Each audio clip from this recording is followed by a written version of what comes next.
Our next session is Now What? With Nisha Sewell, Sales Executive of The Collective, Jodi Williams, Global Solutions Director and Future Workplace of Arcadis, and Helia Taheri, Global Human-Centric Research Manager of Arcadis. Welcome, Nisha, Helia, and Jodi. Woo! Hello, everyone. Thank you for coming to our session and choosing us. I know it's a lot of stuff out there, and there's a lot of things happening, and you're appreciating your time and your being here. Today, Nisha, Jodi, and I will talk about Now What, talking about the changes in employees' values, clients' values and needs, and how the workplace design can align with those needs and values. We're going to do the quick introduction, and then we will dig into the questions. I am your moderator, and I am Dr. Helia Taheri. I am a global human-centric research manager at Arcadis. We're a global company with 36,000 employees across the different practice areas. I am sitting in experience design team, leading and conducting mixed methods human-centric research across different practice areas. And my background is architecture. I'm an architect by training. I have a master in sustainability and a Ph.D. in human-centric research. So I always call myself a hummingbird, pollinating different fields of architecture, sustainability, and human experience, as well as academia and industry. And I had the privilege to work with Jodi and have a lot of conversation with Nisha. So I'm so grateful to be in your side and talk with you. So Jodi, go. Hey everybody, I'm Jodi Williams from Arcadis. I have been in the industry 25 years, almost exactly. June 13th will be my 25th anniversary. It's crazy because I still feel like I don't know anything and there's still so much to learn. I'm sure being around here today, you're all experiencing the same thing of there's always this constant new stuff happening and it's super exciting. I started my career focused on urban planning and rolled into workplace design and change management, handled some major corporate technology client accounts, and now I'm focused on optimizing portfolios. Nisha? Hi, everyone. I'm Nisha. I'm based out of Toronto, Ontario. I am a designer by trade. I've been designing in workplace design for 15 years, and I made the leap a couple months ago to go into sales at The Collective, and we're a furniture dealer for Technion Furniture. Perfect. So how we came up with this idea of this session? So we had a couple of conversations between three of us on how the epidemic of loneliness is in the world and how the design can impact on those. The neurodiversity is a new topic that everybody is talking about it. The emerging of AI is another thing. So there's a lot of this continuous change in the world and how the design can impact on that. So that was our conversation. And Nisha was like, we have to submit this to NeoCon. So she put us together. And here we are. So thank you, Nisha, for doing that. So I'm going to start with you, Jodi. I'm curious to learn more about how have things been changed since you started in the workplace design and in architecture industry. Yeah, I'm actually going to back it up a little bit. So when I went away to college, I was really good at math and science. So they said you should be an engineer. I went to engineering school. It was terrible. I hated it. God bless all the engineers out there. So I did a lot of kind of moving around trying to figure out where my path was, and I ended up doing an internship at a law firm, which also, God bless all the attorneys, not for me. But what I learned there, what I learned a workplace was like was, all these perimeter offices that were inhabited by the white male attorneys with the corner offices for the most senior, and then they had secretaries sitting around in cubicles outside the offices. And I'm like, wow, I don't know. I hadn't really thought about what an office was at that point, but I'm like, okay, this is what we do in an office. And then I started my first real job in the design industry, and my desk was in this big warehouse, and it was literally a door sitting on two sawhorses, and it was this crazy, vibrant, alive environment where, we were all being creative and there was space to spread out and see materials and talk and just have this amazing vibe. I've moved through various different design firms since then and always been living in open space, with the exception of one time, which is when I was made a principal at our firm. All the principals were men and they all sat in offices. At this point, the offices were inboard and they were small, like 100 square feet. But I felt like I had to move into one of those to set an example and show to our firm that a woman is equally as important, and it felt like something I had to do. And I did it, and I hated it. I felt so alone and disconnected, and the minute we decided we were not going to be in offices anymore, I was back out in the studio, and it felt so much better. I can't even begin to describe like how much I dreaded going to work when I had to go sit in my little glass box. But that said, I've been watching clients, our customers, change over the years. So I started in the year 2000 when we were starting to pull offices inboard and put workstations along the windows.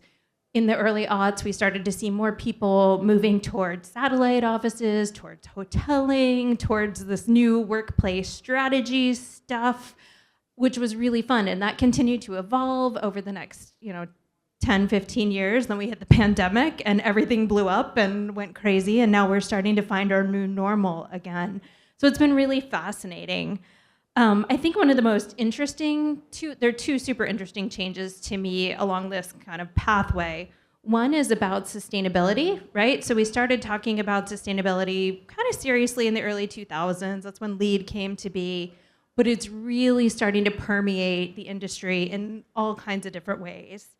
And the other is engagement and education, both for designers and for the end users. So I think those are the two most interesting changes, and I think we're going to talk a little bit more about that. Yeah, for sure. Love it. And also, I specifically love the fact that you were talking about your feelings in those offices, like in open office or in the closed offices.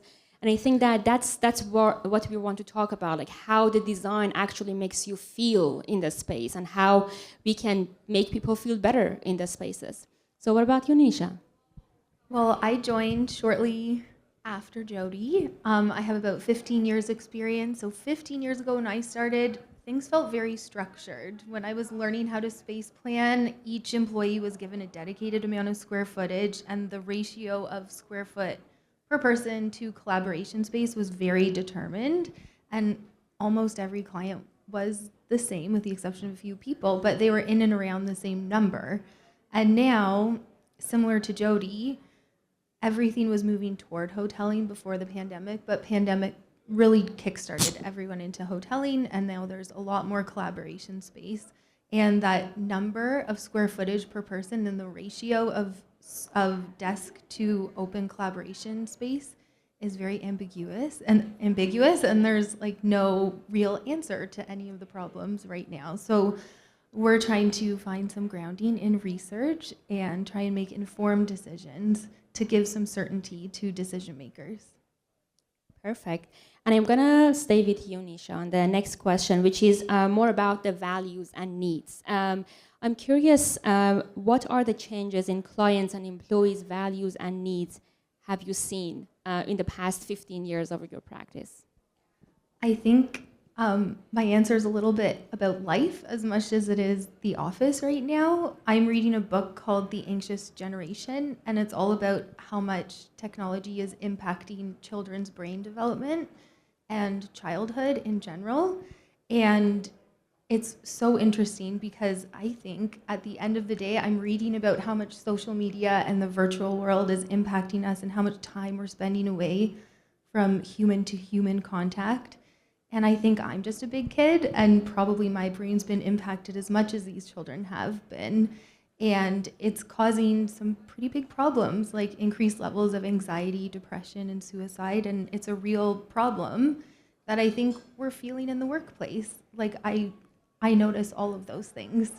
So with our clients, I think there's also such a vast difference between generations in the workplace, like the baby boomers to Gen Alpha, and how much technology has been a part of their upbringing and their work experience. And I think right now people are trying to respond to the needs of the employees, and all of their needs are a little bit different. So it's harder to come to a conclusion. So there's a term in the book called hikikomori, which is a Japanese term for pulling inward. And it feels to me like with the hybrid work and working from home and less in the office, we're all pulling a little bit inward. And I'm hoping for clients that we can get people back to the office and interacting with each other more.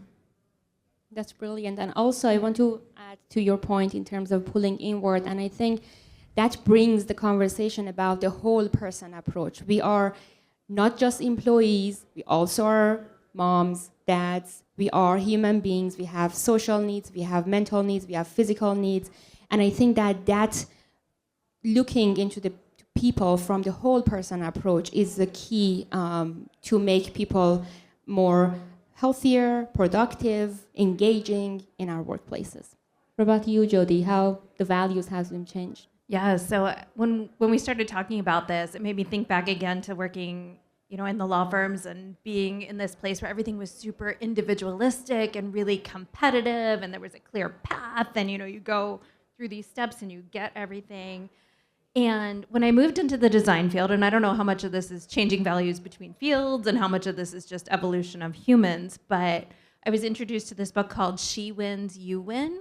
And the whole idea behind it is that there's no maximum at the top, right? It's not cake. We can have as much as we want. So we need to pull everybody up with us. And I've seen that through the workplace work that we've done, that it's shifted from more of this individual field to more of a collective, more of an equitable space, which has been amazing. But to Nisha's point, I mean, the pandemic was a huge shift. Technology has been a huge shift, and it's bringing in more vulnerability, more fear, more choice, which of course is then, I don't know if y'all are experiencing this, I don't know how many chairs you looked at, but analysis paralysis. Like, how can I possibly make the right choice, the right recommendation when there's just so much out there? So I think that's a challenge that we're all faced with and our clients are faced with. But on the plus side, there's a lot of that's changing for the positive. We talked a little bit about the whole human and how we're really thinking about wellness and well-being and bringing that and being inclusive in our design and thinking, one size does not fit all. How do we make this the best space? And then from a sustainability perspective, the younger generations are not just saying, oh, we should do this because it's going to get us good press or whatever, it's going to be good, but they're really leaning in hard to using less, being smarter. And I'm so excited about the challenges that brings to the design field of, we have these different constraints about we want to reuse as much as possible. How do we do that? How do we make it make sense from a time perspective, from a cost perspective, from a green perspective? So there's a lot of fun stuff happening. Absolutely. And also for the sustainability aspect, and I think that for sustainability aspect, it's not just buildings. It's how people behave in the space to make the building more sustainable. And the design can definitely facilitate those behaviors where, like, the fact that where you put the stairs, is it visible so people can, go up, use the stairs instead of go with elevator or something like that, or the daylight is another thing. So having designs that facilitate some of those behaviors and align with those values is the key. So I'm going to stay with you, Jodi, and I want to marry these two topics of people and values and workplace design. And I'm curious that how would you align workplace design with these changing values and needs of both the clients and employers? So I think the biggest thing is to keep studying and keep learning. And I'm so glad to have the opportunity to work with Helia and other researchers who are constantly pushing us to think harder, to really look at the science behind why things are working, to test and to adapt as we're learning more. And I think it's also about educating our clients, both the decision makers and the end users, and learning from them, right?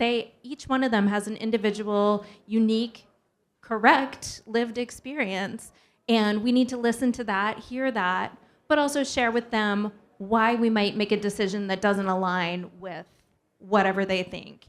So that education, that engagement, I think is really critical for future success. Definitely. And I would also want to add the dance between the design and research is a huge key. So thank you for being so receptive for all the backed research and data. So thank you for making me use it. Thanks. So what about you, Nisha? How you would align the workplace design with these changing needs? Well, I think people are craving sturdy leadership in the workplace, and I think that that's something as a designer we can give our clients, some sturdy leadership in the direction that we're seeing things go. And to Jodi's point about choice, I think a lot of the discussions we've been having have been about giving choice to the user, giving choice to the end user, but it's almost like we need to take a bit of a step back and know that sometimes too much choice is not a good thing, and it can lead to decision paralysis where there are just too many options, you can't decide what to do, or it can lead to you actually being less satisfied with the decision that you end up making, even if it is a very good decision. It's too easy to imagine what the other option could have looked like. So I think presenting less options to clients, providing users with less choice of where to work can help people be more satisfied with the space that they're working in. For sure. And Nisha made us read a book named Paradox of Choice. So if you haven't read it, read it. It's an amazing book. It's about what Nisha just said about not necessarily having too many choices is good for you. So read it, right? So as we have about 3 minutes left, we talk about the past, we talk about the present, and as we wrap up the session, I want us to talk about the future. And each of us will just share a thought about how we see the future and what is the future that we aspire to build. So I'm gonna go this way. Nisha, you start. Start with me, okay. I hope for us that we have a future where we value and prioritize in-person connections. Being here at NeoCon's been amazing to see everybody in person, and I think it adds so much value that's irreplaceable, and I feel it's getting a bit lost with this digital consumption. Amazing. I love that. Nisha also inspired me. She deleted Instagram, and we should probably all do that. I will say that I access it primarily on my computer now, and it has really helped break the cycle. So I hope that we all break the cycle a little bit more, and that we encourage our friends and our colleagues to do the same. But on a serious note, I think continuing down the path of equity and human focus in everything that we do in our offices is critically important, and continuing to learn, continuing to educate, making sure that we're as knowledgeable as possible, as well as just learning each time, because we're going to make a mistake. We're never going to make the perfect choice. Nobody's ever going to be 100% happy with it. So learning a little bit about acceptance of that, and just making sure that we're doing the best we can with what we have. Love it. And I would also want to add having more responsible design and impact-driven and human-centric design. As architects and designers, we should be responsible what we are putting out there in the world, go back, measure the impact, see how the actual people use it, collect data, and as to your point, Jodi, be open, because we make mistake, but it's good to learn about the mistake when we are going back or designing new buildings. And I would also want to add in terms of the education part, I'm an advocate for bottom-up approach, which if we bring more awareness among people about the positive and negative impact of the built environment on their health, connections, life, learning aspect of their life, we make people demand for such designs, as well as that part of education is a key both for designers and just people to learn more about. If they feel fatigue, maybe there is a lack of daylight in the space. If they feel hot or cold, the thermostat the temperature is low because maybe there is a reason for that. Just demand for more comfortable and better spaces. And I know that design won't solve everything, but the design can facilitate good things. So just be mindful and be intentional about the design that we are putting out there. So we have 30 more seconds. We are so good in time. So if you have any questions, you want to chat about it, we are here. And in the slide, you can see our contact information. So let us know if you have any questions. And thanks again for joining us. Thank you for sitting here, like staying here. And we really appreciate it. Thank you. Thank you.